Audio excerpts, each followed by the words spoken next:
I think I have one here somewhere, tangrams. So hopefully you've got one of these. Did everyone get one of these inside their flyer? If not, we do have extra copies on the tables, which we'll get to in just a second. So tangrams are pictures made with 7 shapes. You can see there are 5 triangles, 1 square, and 1 parallelogram, which, if you don't remember, is like a squished rectangle shifted to the side. And the idea is that we're going to cut these out in just a minute. You can just wait. Hang on a second, guys. Oh, you're so keen, aren't you? Just hang on a second. We're going to cut these out, and then you'll use these shapes to make a silhouette. So, for example, I'll just tell you the rules of tangrams, just so that you know. They are that all 7 pieces must be used in a tangram to make the shape. You must make them lie flat. You can't angle them. That would certainly be cheating. You can't fold them. That would be cheating. They must lie flat, and they must all touch, and no pieces can overlap. But you can rotate them. You can flip them over to make a certain shape. So, for example, our story today is going to start with Mary. Mary was a young teenage girl. Here's Mary. Okay, so you have to use your imagination a little bit. Doesn't completely look like Mary, but you can kind of see that's Mary kneeling down. And for younger kids who might need a little bit more help, we have some sheets that are folded over. They're folded over so everybody doesn't see the answers. But if you use that tip sheet, if we go to the next slide, it'll look like, on the next slide, that. Okay, so that gives you a little bit of a hint. That's really only for the younger kids, okay? Just in case you're feeling lazy. And then after you've had a few minutes to try and make the picture, I'll reveal the answer. So, for example, for this one, it's that, okay? So does that make sense? But throughout all this, if you can't make tangrams or you don't want to, that's fine. We're going to be having Advent music playing and some things that I'm going to prompt you to think about and reflect on while the music plays. So you won't be left out in any way if you can't do this or you really don't want to. But if you do want to, and I would really encourage you to do this, it can be a lot of fun. And it's more fun if you do it in groups. So you might want to do it with your family as a family group, or you might want to get cozy with the person next to you on the row, if they're up for that, and do it together. All right, so right now, you can, if you don't have one of these, you can grab one. You can grab scissors on the tables. Tables at each side. A clipboard can be helpful to have it on your lap so you can move them around if you need that. So go to that, and while we do, we'll listen to the Advent hymn.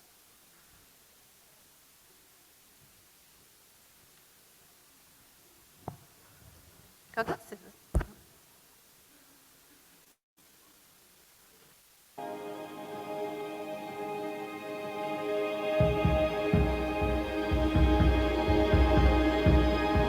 Christ, whose glory fills the skies, Christ, the everlasting light, Son of righteousness, rise and triumph o'er these shades of night.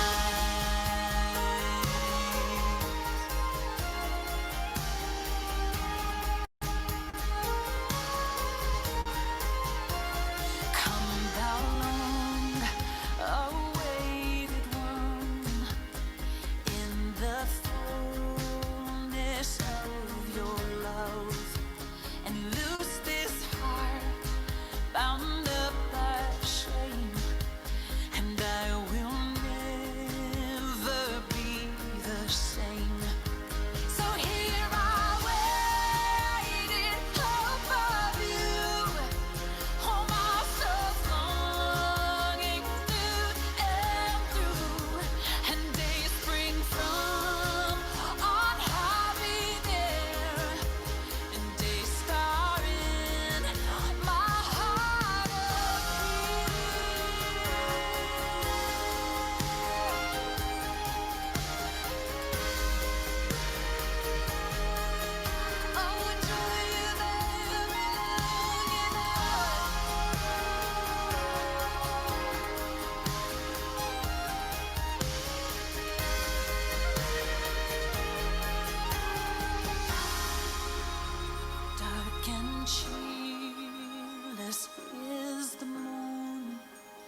till your love in me is born, and joyless is the evening sun, until Emmanuel has come. So here I waited above you, all my soul's longing through, and days spring from on high near, and they star in my heart appear. So here I waited above you, all my soul's longing through, and days spring from on high near, they star in my heart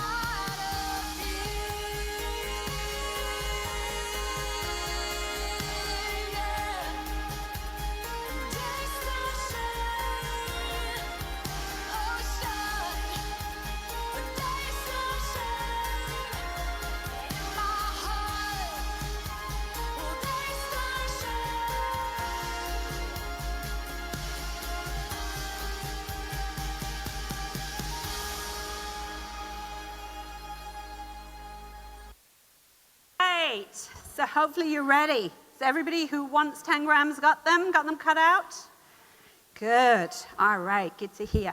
So as I mentioned, our story today starts with a young girl called Mary. And we're told that Mary was something of a collector. Does anybody here collect anything? Anything they're willing to tell us what they collect? Willow, what do you collect? Pretty good things. Good one, good one. Anybody else? Does anybody collect anything? Yes. Yeah. What do you collect, Ophelia? Birds and animals. Ooh, oh, right, sculptures and stuff. Great, great. Anything else? What do you collect, guys? Baseball cards. Awesome. Stuffed animals. All right. Yes. What do we collect there? Liza. Whoa, jewelry. Yeah, good one. Me too. Yeah. Don. Flashlights. And used batteries. We collect those. Yes, at the back. Rocks. Awesome. Great. Okay. Well, as far as we know, Mary didn't collect any of those things. And she certainly didn't collect baseball cards. I'm quite sure of that one. Maybe she collected rocks. We don't know. But we don't know that. But we do know that what she liked to collect was memories. Now, you probably have lots of great memories. You probably had great vacations that you've taken. You've probably been to amusement parks or zoos or things like that. Mary probably, well, definitely, didn't do any of those cool things. Mary was from a poor family, and so she would had to work very hard from a very young age. Girls also got married very young. She was probably only a young teenager, probably only 13 or 14 or so, when she got engaged to a kind but older and kind of probably quite serious carpenter called Joseph from the tiny village of Nazareth. Now, life wasn't easy for Mary or Joseph or any of the poorer people in that country because the Romans had taken over. They had come in and they ruled the land with force. They could be very violent, so it was really quite scary to be a poor person living in that country. But Mary seemed to know that there was always something beautiful if you looked for it. So whenever life gave her a lovely moment, she would treasure it. She would hold it gently. She'd look at it from every angle, and she would wrap it up carefully and tuck it into the safe folds of her heart as if it was in a treasure box. So we're going to listen to a piece of music called Mary Kept and Pondered. That's what the Bible tells us. Mary kept and treasured all these things in her heart. We're going to listen to that music, and you might like to take a moment to think about, what do you store up in your heart? Do you collect and keep and treasure the beautiful moments, the precious moments, Or do you hold on to uglier things, things that are maybe not good to fill your heart? What do we fill our heart with? And while we do that, we're going to see if we can make the heart shape. All right, so let's give that a go and listen to this music.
Anyone managed it? Did anyone manage that one? Buddy. Did anybody need a cheat sheet? All right. Did anybody manage it? No, nobody. Okay. All right. So don't worry. That actually is our hardest one, which is a good job, I guess. So let's just put the answer up so that you can see that's how it works. Was anybody close? Oh, okay, somebody said they were very close at the back. All right, okay. That is the hardest one, I promise you. So actually, the next one's much easier. Can anybody guess what this next shape is? What is that? An angel. That's right. Yeah, that's angel. Well, we don't know exactly what angels look like. They might not have looked, well, I think we can definitely say they didn't look exactly like this, right? Made out of triangles and a square. But we don't know what angels look like. The word angels just means a messenger. And God uses all kinds of messengers. Some of them have wings, the Bible says, but lots of God's messengers look much more ordinary. The Bible talks about ordinary people being angelos, being angels, being messengers. We can be God's messengers. We can be angels. That's pretty cool, right? We can be angels. But this angel that appeared to Mary one day was a very special messenger, an important angel called Gabriel. Now, the name Gabriel can be translated, "My hero is God." I like that. I think it's a really cool name. I bet we'd love to meet an angel like Gabriel, right? That would be so cool. But Gabriel and all the other angels know that the real hero, the one you really want to meet, is God. Okay, so have we got this one now? Oh, you can do that while I'm talking. Has everybody made that one? Yes? Oh, I've got lots of hands up. Okay, good. So let's just see the answer. Yeah, you got that. Great, good. All right, so we're on a roll. We got it now. So, Gabriel said to Mary, "Hello, dear friend of God." Now, you might imagine Mary was kind of startled and a bit confused to see this angel. But the angel said, "Do not be afraid. I've come to tell you about a great adventure. You're going to have a baby boy, and you will name your baby Jesus. He will guide and comfort God's family, and he will rule like a wonderful king, except his kingdom will never end." Now, Mary thought this was a strange adventure indeed for a young girl like her. Although her heart was brave, she couldn't understand how it would happen, so she asked Gabriel, "How is it possible? I can't make a baby on my own." The angel went on to reveal a marvelous mystery. The same Spirit of God that hovered over the waters at the beginning of time, the Spirit that turned emptiness into goodness, the breath of God that gave life to all of creation, would create a new life in Mary's womb. Heaven was coming to earth, for nothing is impossible with God, said Gabriel, but only if Mary agreed. And Mary was stunned. Her whole life would change if she were to have a baby now. Who would believe her that it was God's son? What would Joseph say? It seemed very hard and scary. But Mary, friend of God, with a heart full of trust and treasure, felt it beating inside of her. And she took a deep breath and said, "I trust God, and if God says I can do it, I will." I wonder how we would have responded. I wonder how we do respond, how we react when God asks us to do something that is hard or scary or just unpleasant, just something we don't want to do. Do we say yes, like Mary? No one can see God, but we imagine the Spirit of God to look like a dove. We have a dove on our next picture. And we're going to hear Gabriel's message as a song now and think about how we would respond and if there's anything that we need to be saying to yes to God to that maybe we don't want to do. And while we do that, see if you can make the dove.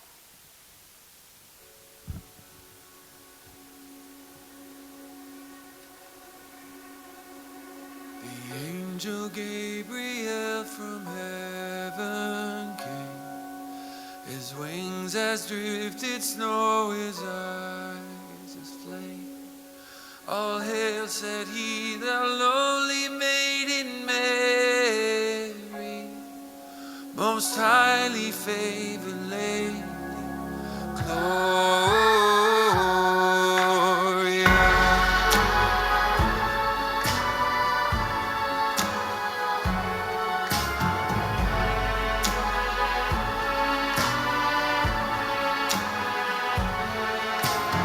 On the blessed Mother thou shalt be, all generations loud and honor thee. Thy son shall be Emmanuel, by seers foretold, most highly favored maid, Gloria.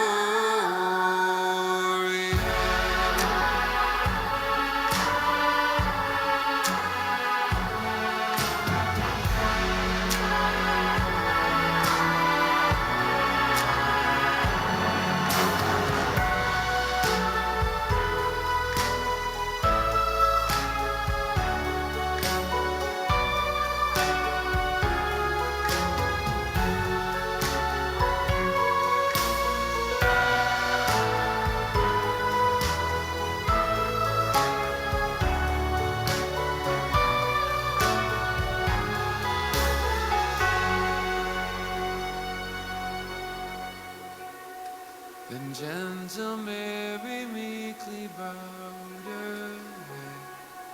To me be as it pleaseth God, she said. My soul shall loud and magnify his holy name. Most highly favored lady, Gloria.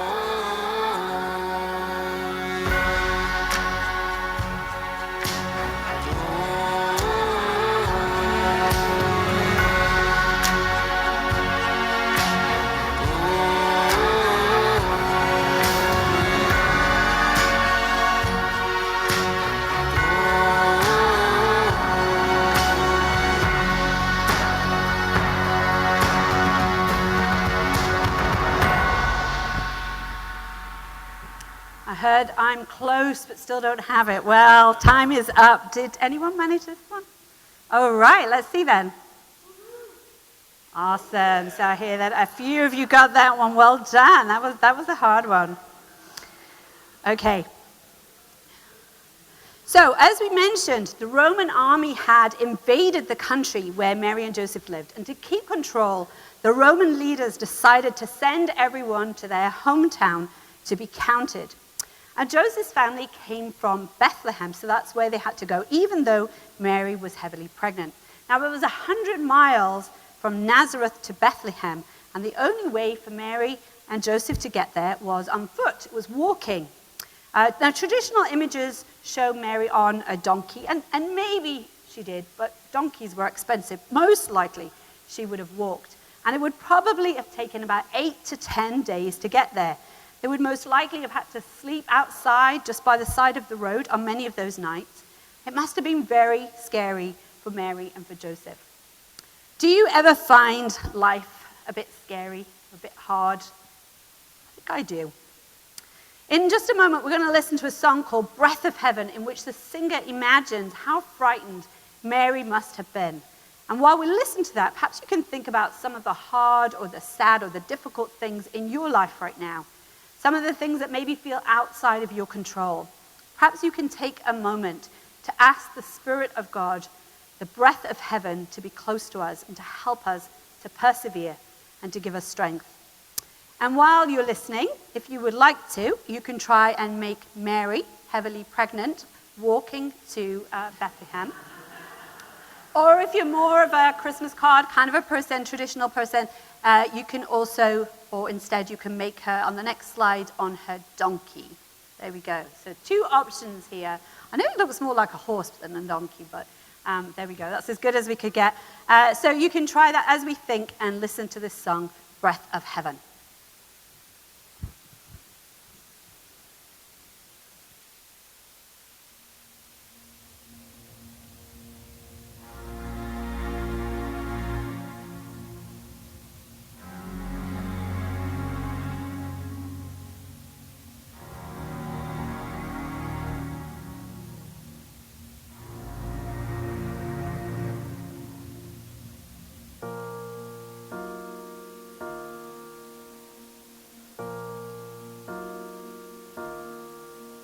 I have traveled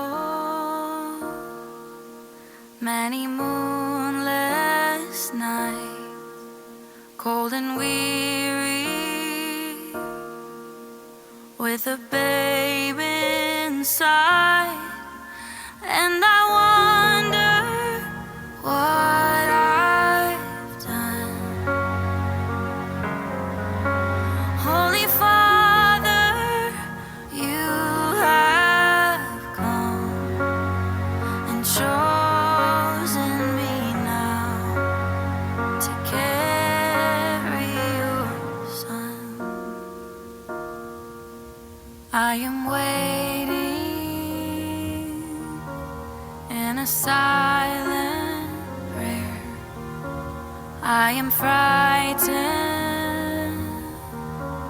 by the load I bear in a world as cold as stone.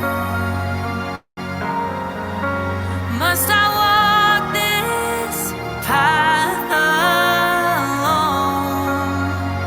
Be with me now. Be with me now.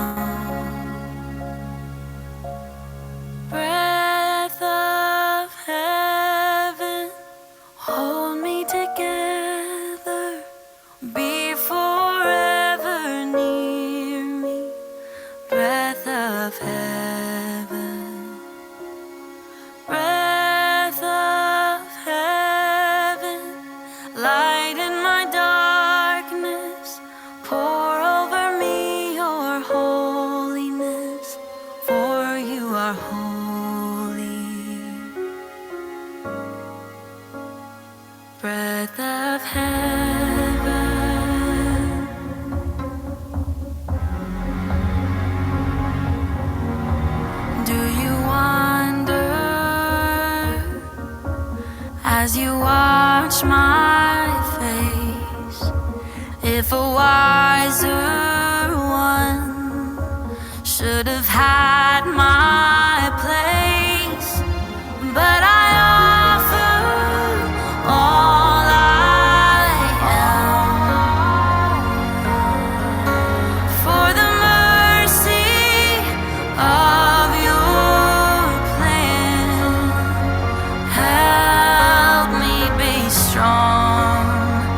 Help me be. Help me. Help me. Breath of heaven, hold me together. Be forever near me. Breath of heaven.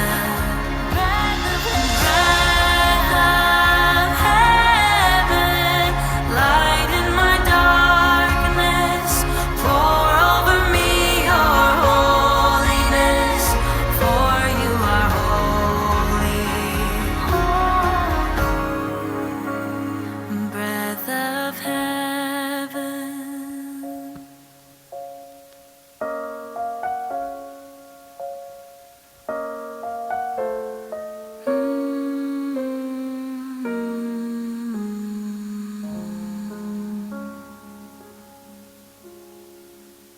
All right, so I know Joe got his shapes done. Very proud of that. So well done to Joe. Anybody else? Anybody else managed to get these shapes? We can show the solutions. There they are. Okay. All right. So hopefully you managed to do that. All right. So we're just going to do one more together. But if you like making tangrams, on the bottom of your sheets, on the back from the rules, are a bunch more of them to do with the Christmas story, and you can try and do those at home if you would like to. But let's just come back to Mary and Joseph arriving in Bethlehem, Joseph's hometown. Bethlehem was too small to have a hotel, any kind of a hotel like that. And no doubt Joseph intended staying with relatives or with an old friend or an old neighbor. This was his hometown. But when they arrived, all of the guest rooms were full. So when it was time for Mary to have her baby, she went into a stable. Now, the stable might have been a lower level room where animals were kept, or even a cave.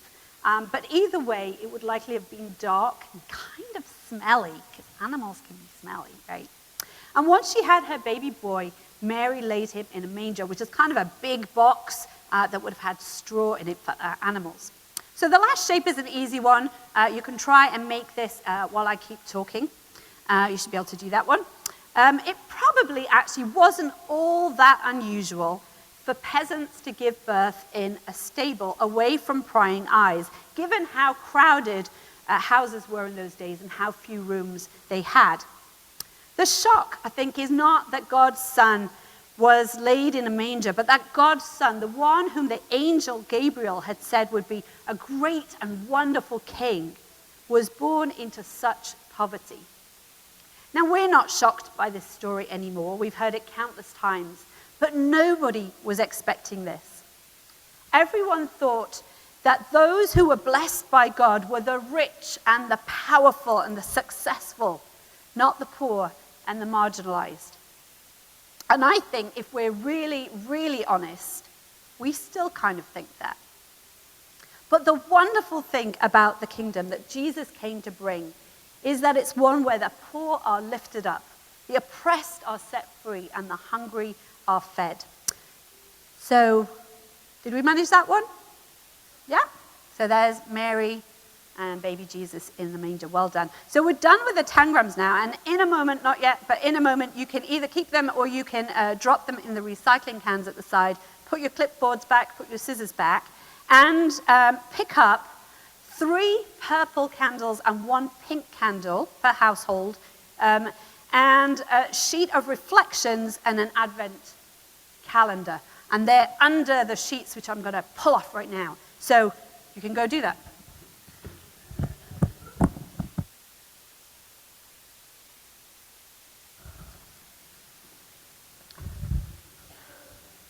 So just go and get 3 purple and 1 pink candle, 1 set of reflections, and 1 Advent calendar.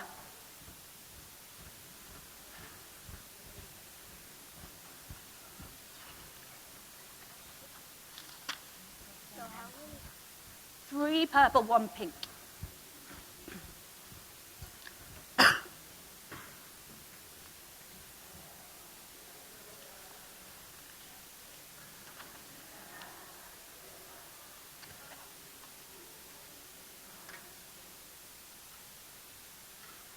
And if there's no activity you're going to have to do here, so even if you don't like doing all this interactive stuff, still grab your candles and take them home, because this is nice to do at home.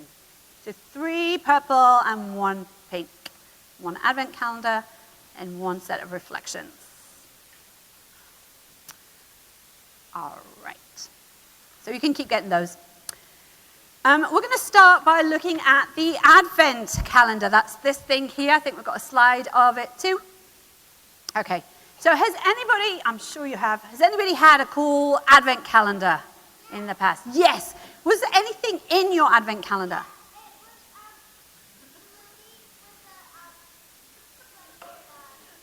Bluey with a sweatshirt. Wow, that is a cool Advent calendar. Yeah. Did anybody have one where you opened the little doors and there was something inside? Has anyone had an Advent calendar like that? What was inside? Yes, at the back. Chocolate. Yes. Who's had a chocolate one? Chocolate ones are great. Has anybody had one that with doors that had anything else inside? Scratch and sniff. Wow. That's cool. We had one last year that had little bottles of hot sauce, chili sauce. That was cool. Yes? I'm sorry, what? Nail polish. Wow, cool, fancy. I've had a few that have had tea in. They were nice too. Okay. But this one has got something way cooler than any of those things. This comes with something much better. It comes with joy and goodness that you will put out into the world. If you read the little squares, now some of these, they might seem kind of trivial, kind of silly little things to do. You might think, I can't be bothered with that.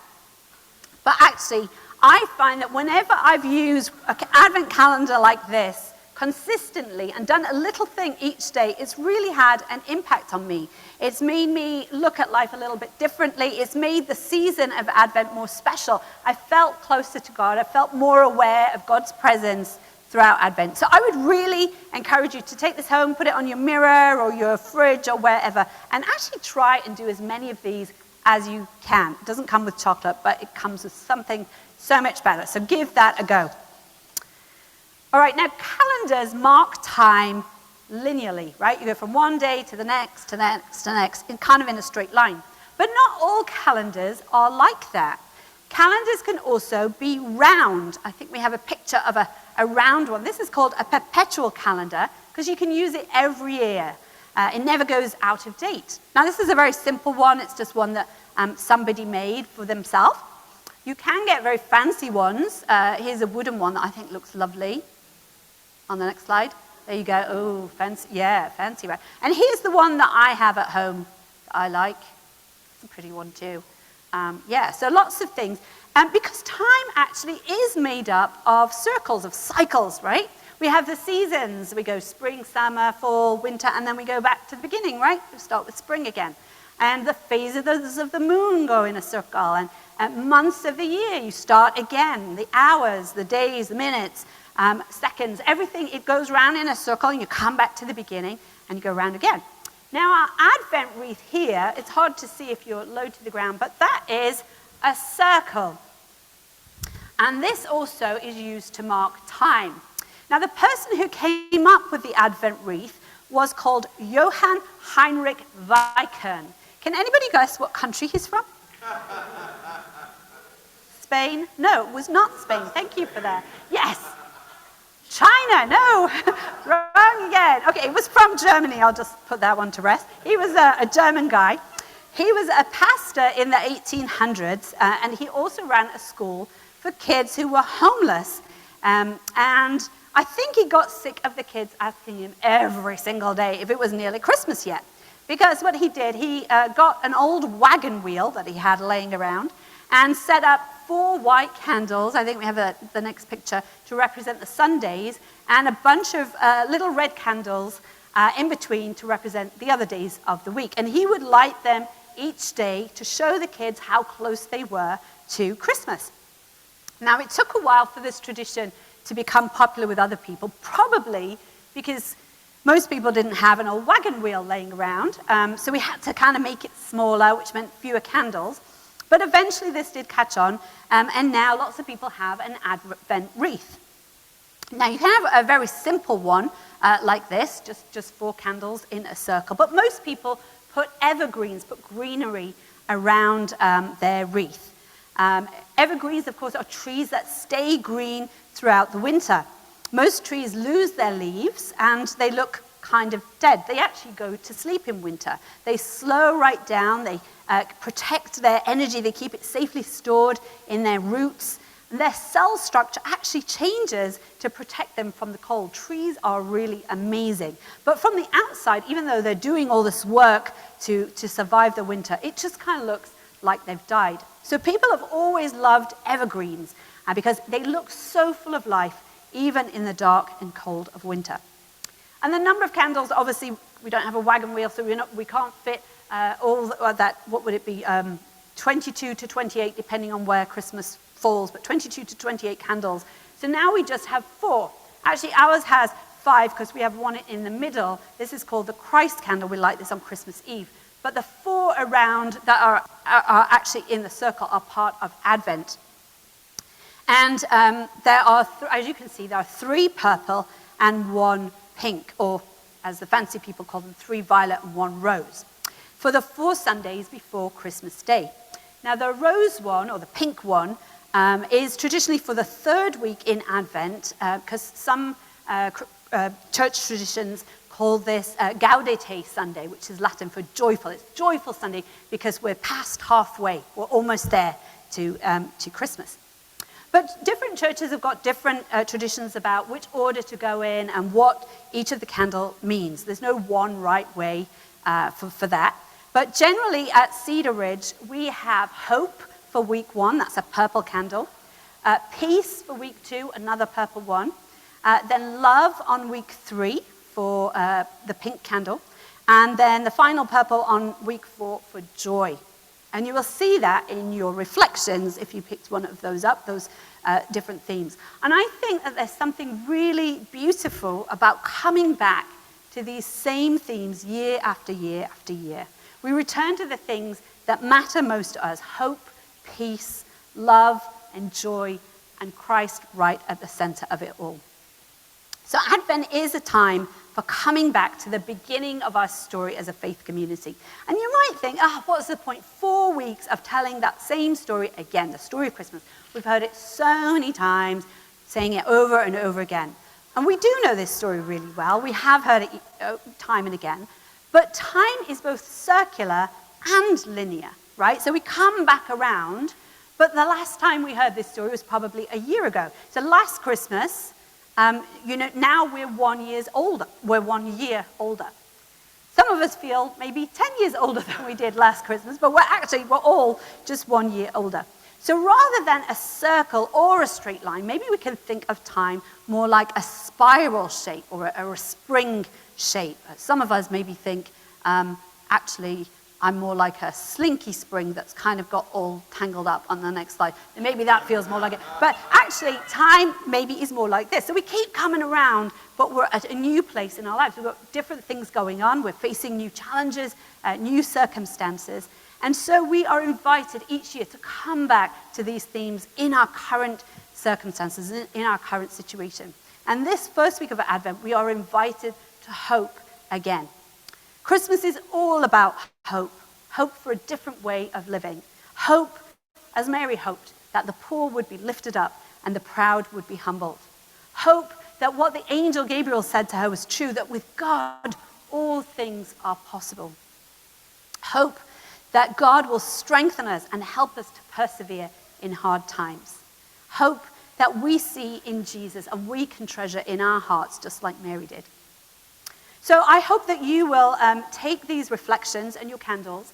You might see that on your calendar, there is nothing that you need to do on the Sundays. So the Sunday might be a good day to light your candles, the purple one this week and the 2 purple ones, then 2 purples and a pink, and then all of them each week, and read these reflections. That might be a way that you can make this Advent season very special for you. So we're going to take communion in just a moment. If the band would like to come back up, that would be great. A communion is an act that is full of hope. When we eat the cracker and we drink the juice, we remember that Jesus didn't stay just a little baby in a manger, but he grew up to be a special kind of a king who shows us what God is like, a God that is full of love and kindness. And Jesus showed us too how powerful that love is, that it's stronger than everything, every fear, every pain, even stronger than death itself. And so we take communion together and we remember that Jesus' kingdom will never end, and that we are all, every single one of us, invited to be part of that kingdom. So the Grizzards are going to come up now and light the first of our Advent candles, one of the purple ones, and lead us in prayer. And then please come and take communion. There are other ways